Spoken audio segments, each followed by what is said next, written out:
You can help support the channel by heading to our merchandise store and picking up some of our great aircraft designs created by our graphic designer.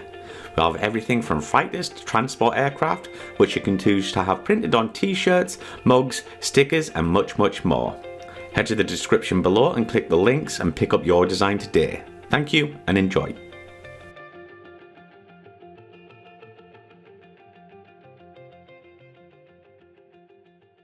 John, do you have any memorable stories from your time flying the whale? Yeah, sure. My story is like everyone's most likely. Let's see. The first time you tank over the carrier at night because you're low on gas, and you realize that that's the last time you ever want to do that, but you end up doing it again for sure. When you have a hydraulic flight control failure and then you land back in the carrier with nothing but trim and power, the proverbial night, rainy, foggy approach to the back of the ship, but for some reason you're flying a tack hand to the back of the ship, and when you get down to 301, there's nothing to see. So you figure, well, if you're going to bust minimums, you might as well do it while you still have gas. So you turn into the carrier, and LSO sees you, and when you finally see the carrier, you're high and right and close, and you drop your wing and full power and grab that 4-wire because that's why it's there. But I'd say the most memorable was probably the conclusion of my time in the A3. In the late 90s, the Navy had finally decided that the A3 shouldn't be on the carrier anymore. And so we took our 4 A3s in Guam,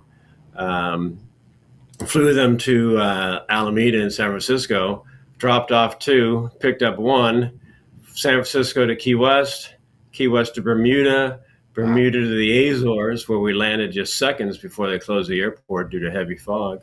And then next morning took off, and the 3 of us are flying now into Spain, but we're IFR. I mean, it's heavy cloud as we're flying up in altitude. And then all of a sudden, we break out, and there's the entire Iberian Peninsula laying before us, all totally VFR. So we dropped on down and to like 10 or 12,000 feet and flew north of Gibraltar, headed east into the Mediterranean, made a big right-hand turn, and came out south of Gibraltar, headed west on Canyon Passage, flying into Spain. Into the break in Rota, Spain, and parked their airplanes at 4 o'clock, just like we told them there at VQ2. So concluded my, and that was my last jet flight there. That was in December of, I guess, 78, or 98 rather. And so I began my A3 career flying west out of Spain around the world, and concluded my A3 career flying east out of Guam, halfway around the world. So it was a nice way to finish. And of course, along the way, picking up all my best friends, Chuck Lurcher, Orbell, Danny Wenceslao, Gary Wolf, Andy Niedermeyer, D2 Dale Dean, Zulu Gerard Zubka, Pete Griffiths, Lips Ed Morton, Brad Martin, Fuzz Gary Scheipel, my best chief, Chief John Harris, my best CAG, John Ireland out there on the Connie, and of course, Terry T-Bone Hansen and Marcus Narwell, Williams. So it was a good crew that I worked with, and it was a great 10 years of flying. Yeah, so I have to ask, like, obviously you see online now, like Finny flights, you get displayed with champagne. Did you get that as well?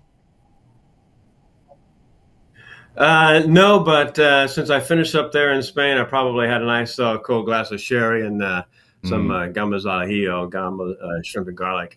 And but no, there was no big splash. Just a air crew salute from all the maintenance guys. The maintenance guys, I got to put my hat off to them. I mean, the thousands of hours they spent keeping this A3 in the air so I could fly it around. The airplanes, in fact, belong to the maintenance guys, and us pilots just borrow them every now and then to justify our flight pay. Yeah, because I've actually always wondered this, John. This is a random question. I know there's like in America. I don't know if it's every year, but the Tailhook Association, they do like a big thing. Is that for all naval aviation, or is it just for certain types? Oh no, it's all naval aviation. Right.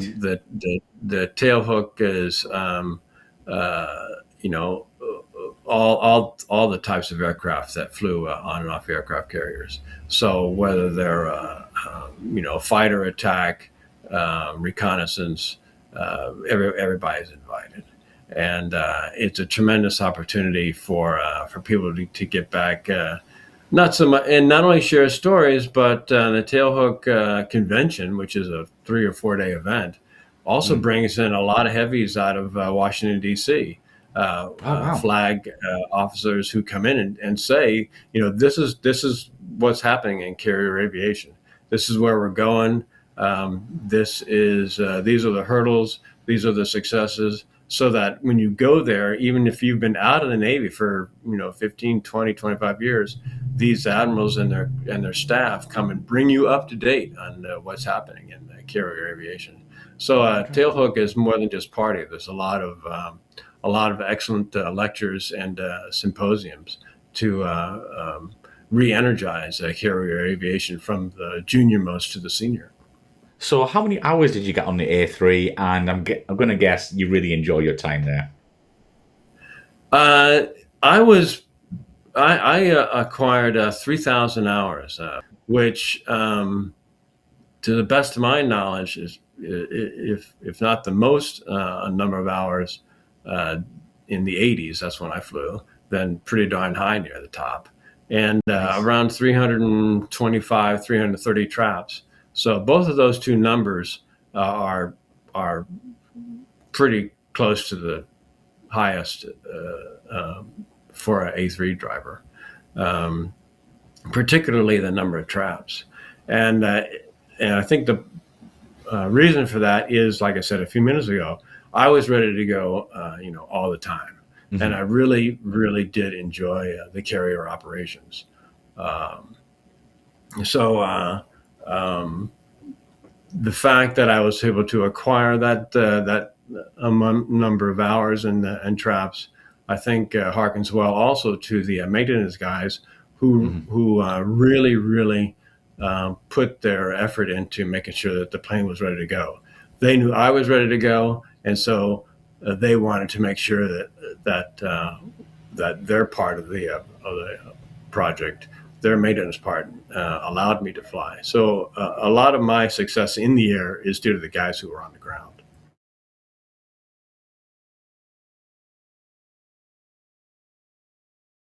So, how many like whales were actually in the U.S. Navy service at the time when you were flying? So when I was flying the two VQ squadrons, one in Spain, one in Guam, I think we both had six Mm. EA-3s. And then the two VAQ squadrons, one in Key West and one in California, Point Mugu, I think they both had maybe also 4 or 5 A3s. And of course, here in Key West, there were two components to the squadron. One was the aggressor side that had 4, maybe ERA3s for jamming. And then Mm. over on the training side, which is where I was located, I think we had maybe 5. So what is that? 6, 12, barely 20 A3s flying worldwide all at one time. And towards the end of that time, in the late 90s, it was just extremely difficult to keep the ball going. Parts were coming out of the boneyard out there in Davis Mm. Motham. So it was difficult to acquire parts. Planes would be cannibalized in order to keep make another one ready. And so it was just time to give it up. Yeah, because I've heard like from many Tomcat guys that the maintenance on the Tomcat was a nightmare. Was it even more difficult and more complex on the A3 because it's such a large aircraft? Uh, that's kind of hard to say. It's kind of like what's easier to work on what's easier to work on for like a regular person, today's automobiles or in automobiles that you could buy back in the early 60s. The access to the space, all of the various connections and such like that. I would say that the A3 wasn't so much difficult to work on as it was to get the material you needed to repair the airplane. We had a situation out on the Constellation when I was in the Indian Ocean, where we had a slight cut in our nose strut, and we were able to keep the airplane flying, but it took us about 10 days to get a replacement. Wow. So those are the sorts of things that cause operations analysts to go, at some point we have to push this airplane to the side and get something else in its place. And it was that strategy that eventually had the A3 replaced by the ES3. Mm-hmm. So I have to ask, I've never seen an A3 up close. How many in actual museums in the US? Is there one close to you as well? Well, the closest museum to me is up in Pensacola. They have the Naval Aviation Museum in Pensacola is fantastic with aircraft from World War II, Korea, etc. There's even some airplanes in there that my father flew in Korea. Wow. They do have an A3. It's parked outside, so that's the closest place for me to see and touch one of the old geezers. But there are different A3s located around the U.S., some at air bases, as a static display, maybe one or two on a display aircraft carrier here or there. But most of the A3s have probably gone to the recycling center. Were you sad to see the A3 go from the Navy's infantry?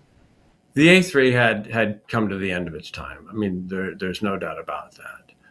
The platform was becoming more and more difficult to maintain physically, and the technology had definitely rendered this platform obsolete. The effort that the operators were putting in the fuselage of the aircraft to hear and see and listen and stuff like that had been shrunken down to microchips so that you could put everything in a pod. Additionally, overhead satellite technology likewise rendered the need to have an integrated aircraft obsolete. So the fact that the A3 disappeared was not a surprise, and at least it wasn't a surprise to me. And hopefully nowadays, out there on the ship, the integration of off airwing assets into the airwing allows the airwing to have the same type of knowledge that we provided when we were integrated. I'm sure it does.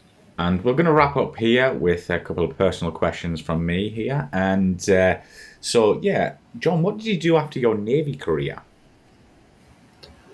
So after my Navy career, which ended in '94, I was in the Washington, D.C. area. I hooked up with a company that specialized in air cargo, and I went out to Thailand with them for a while because my last assignment was in Thailand. After that, I went to Johns Hopkins in D.C., picked up the first of my two graduate degrees from them. And then after that, I returned here to Key West, got into the real estate business, and which, has been reasonably satisfactory with the tremendous growth in real estate assets down here. And then I figured, what the hell, from June of 24 until just last June, I moved to Bologna, Italy, and went to Johns Hopkins University in Bologna and got another graduate degree. So I've stayed busy mentally and physically. I did not pursue the airlines, whether passenger or cargo. I figured I'd already had the best of aviation, flying on and off aircraft carriers, and so I was satisfied with that. Additionally, I haven't, bought a little airplane to go putt around, or even rent a little plane to go around, because, like I said, I've flown the best there is, and I just soon let that be my standard. John, do you have any hobbies? Uh, I don't Agrees. know that I really have any hobbies per se. My house here in Key West is an old wooden house built in the, let's see, 1925 is when it was built. So anybody who owns a wooden house knows that you have to put some time into taking care of that. So I do take care of that. I have a nice yard to take care of. Tropical environment down here, man. If you're not on top of your outside, it will consume you just like any jungle. So I do that. I get around town. I have a variety of friends here. We do the social thing, lunch and coffee. I really do enjoy the live arts and theater down here in Key West. So that's an entertainment opportunity that that not a lot of people have a chance to go see. Live theater and things like that. So my hobbies, I guess, are just to enjoy living here. I do some stock market stuff. I have my own account, and so I spend some time doing that. My degree coming out of Bologna was all about risk management and quantitative analysis and stuff like that. So I try to apply that to some of my investments. And I'm talking to some other people down here about trying to bring my knowledge in that area to their benefit, and we'll just see how that goes. So the actual hobby per se, no, like fishing, boating, hunting, no, I don't have those sorts of hobbies, but I do keep myself busy, both mentally and physically. Great stuff. This is always a tricky one because sometimes I always guess right, and then other times we're like absolutely far off. So, favorite aircraft you have flown? The A4 that I flew in flight training, it's like flying around a little sports car, a nice little Porsche 911, something like that. The A3 was a beast, but I really, felt, I really acquired a feel for it, and so that was a nice airplane to drive. I tell you, if I could have, to expand your question, what aircraft would I like to have flown if I had ever had another aircraft to fly? I think that I would really like to have flown any version of the Harrier, the AV-8. I think that whole directional thrust thing would have been really a lot of fun to fly. I know it was a handful when it first came out, but its systems now, I think, would really be a great airplane to drive around. Do you ever get to air shows at all? I've flown the A3 to a couple of air shows just to have parked there as its static display. I've never flown per se in an air show. I think air shows are a great way to quote unquote show the flag. A lot of people don't really know what our aircraft really look like. I mean, it's funny to say, I know, but when you can bring your airplane into some place and they can get right up next to it, they can touch it, they can get inside the cockpit. It's like, wow, man, look at this. And not only the airplane itself, but when they go and they see that the pilot and navigator, the air crew, they're like 27, 28 years old, 30 years old. They're going, yeah, these young men and women, they're the front line of our country. And in the beginning of our little session here, I mentioned how my father flew in Korea. Well, he flew Corsairs on his first cruise and then 2 cruises with Panthers. I have his 3 cruise books. Wow. Okay, then there's my cruise book from the Constellation in the Indian Ocean. And then I receive a monthly magazine from an organization called Hook, H-O-O-K, Hook Association. And there's a beautiful magazine that shows again all the squadrons and air wings in the Navy, and photographs of those people. I tell you, the faces of the men in my dad's cruise books are exactly the faces that I saw during my time, and they're exactly the faces that are doing it now. Men and women in their late 20s and 30s who are having the time of their life flying for the United States. And you can't put that into words. So when an air show comes along and people just in, any old town can come out and see these men and women, it's inspirational. And so I think it's a tremendous opportunity for both sides to see the other, the flyer and the public.